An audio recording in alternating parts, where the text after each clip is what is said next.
Hi everyone, welcome back once again to another video of vastu शास्त्र direction. तो आज बात करते हैं ईस्ट नॉर्थ ईस्ट डायरेक्शन।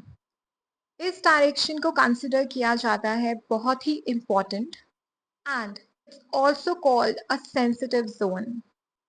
ये डायरेक्शन लाई करती है between east and north east direction के बीच में, और ये बिलीव किया गया है कि ये डायरेक्शन होल्ड करती है energies like flow, creativity, clarity of thoughts.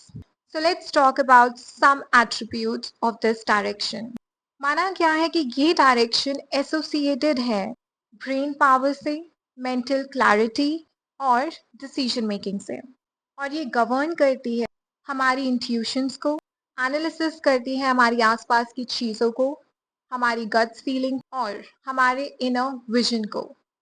This direction is also connected to the water element, same like northeast direction, which signifies purity and healing. And yes, it's also linked with Anjana Chakra, जिसे हम third eye भी कहते हैं, which is here. अब बात करते हैं what are going to be the ideal usage of east northeast direction.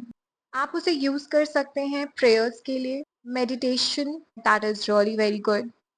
Second, आप वहाँ पे उसको स्टडी रूम बना सकते हैं। अगर आपके घर में बच्चे हैं या फिर बड़े भी हैं जो स्टडी कर रहे हैं, वो उस डायरेक्शन में बैठ के ज़रूर स्टडी करें। They will get a very positive changes in their life. या फिर आप उस जगह पे लाइब्रेरी भी बना सकते हैं, अपनी बुक्स रख सकते हैं वहाँ पे। थर्ड, अगर वहाँ पे कोई रिसर्च कर रहा है तो वहाँ पे बैठ के भी आप रिसर्च की पढ़ाई कर सकते हैं। किसी भी तरह का अगर आपको कुछ ऐसा काम है जिसमें कि आपको आपकी इंट्यूशंस, आपकी गट फीलिंग्स, या फिर आपको बहुत ज़्यादा एनालाइज करना पड़ता है चीज़ों को, तो उस एरिया में आप उन चीज़ों को एनालाइज कर सकते हो।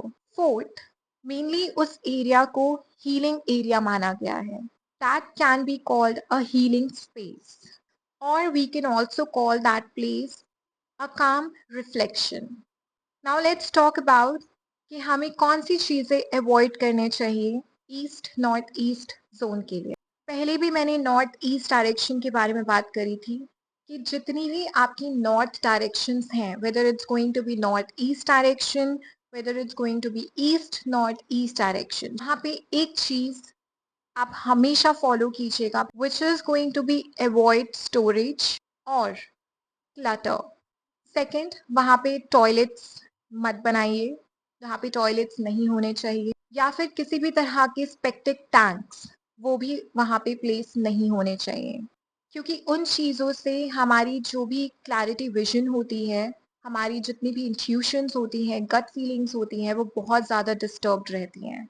नेक्स्ट, उस जगह पे किसी भी तरह का फायर एलिमेंट प्लेस मत कीजिएगा। अगर आप वाटर एलिमेंट के ऊपर फायर एलिमेंट प्लेस कर देंगे तो पानी तो खत्म हो जाएगा।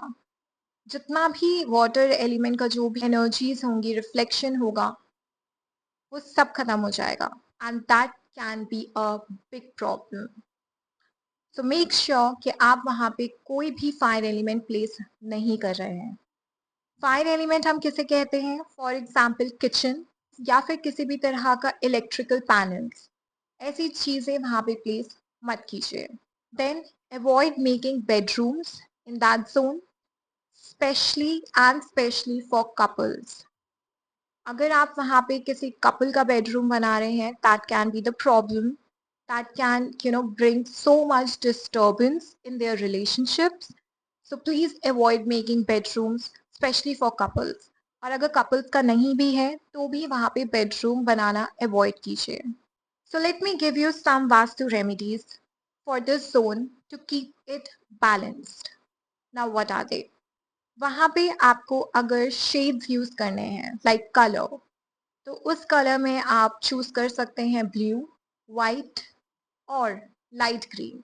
आपको वहाँ पे बहुत ही लाइट कलर के शेड्स यूज करने हैं। It can be these three, especially if you are using it for the decor. Then you can also place a water fountain because that is a water element, that is really good. या फिर अगर आपको कोई भी tanks वहाँ पे नहीं लगाने हैं, आपका एरिया वो इतना ज़्यादा वैसा नहीं है कि वहाँ पर आप कुछ बड़ा वाटर एलिमेंट लगा पाओ, दैट्स नॉट अ प्रॉब्लम। आप वहाँ पे एक बाउल लीजिए, उसमें साफ पानी डालिए और उसको वहाँ पे प्लेस कर दीजिए। उसके बाद आप वहाँ पे यूज़ कर सकते हो वास्तु सॉल्ट। अब कई लोगों को नहीं पता होगा दैट वास्तु सॉल्ट क्या होता है। It is called vastu remedies, related to the remedies only. अगर आपका वो जोन खराब है, वो आपका खुद का घर है और अगर आपका रेंटेड भी है, लेकिन अगर आपको अलाउ है ये चीज़ें कराना, तो आप वहाँ पे ये रेमेडीज ज़रूर कर सकते हैं and it's very good, which is you can use copper strips, जिससे कि आप न्यूट्रलाइज कर सकते हो वहाँ की नेगेटिविटी को और वहाँ की नेगेटिव एनर्जीज को। अगर वो जोन आपका ब्लॉक्ड है या फिर मिसयूज्ड है, तो ये रेमेडी बहुत बेनिफिशियल है। उस एरिया को मेक श्योर कीजिए कि आप उस एरिया को बिल्कुल साफ रख रहे हैं, लाइट रख रहे हैं, लाइट इन द सेंस बहुत हल्का। वहाँ पे आप कुछ ज़्यादा स्टोरेज नहीं बना रहे हैं, वहाँ पे उस जगह को आप हेवी नहीं कर रहे हो, बहुत ही लाइट रख रहे हो। अगर आप उस स्पेस को रीडिज़ाइन करवाना चाह रहे हैं या फिर अभी अगर आपका नया घर बन रहा है या फिर फैक्ट्री बन रही है, ऑफिस बन रहा है और आप उसको डिज़ाइन करना चाहते हो या फिर आप उस जगह की कहीं चीज़ों को करेक्ट करने की कोशिश कर रहे हैं and you want to focus कि वो जगह आपकी एकदम बैलेंस्ड होना चाहिए, if you are getting confused कि आप उन चीज़ों को कैसे करें, so don't worry about that. I can help you to analyze or optimize it further. So you can just let me know about that if you have any kind of confusion or questions related to this direction. You can share the layout with me of that area or what is going to be the purpose of that area. कि वो उस area को use करने का आपका purpose क्या है. I will definitely going to help you and going to clear your confusion. इस वीडियो को एंड करने से पहले दो चीज़ें और शेयर करना चाहती हूँ कि अगर आपको फैमिली बॉन्डिंग और ज़्यादा स्ट्रॉन्ग करनी है, so you can sit together and have fun in that zone. That is a very good and positive zone for the families. Basically, it's a fun zone. तो ये थी कुछ चीज़ें इस डायरेक्शन के बारे में, which is east north east direction. तो मैं मिलूंगी आपसे नेक्स्ट वीडियो में।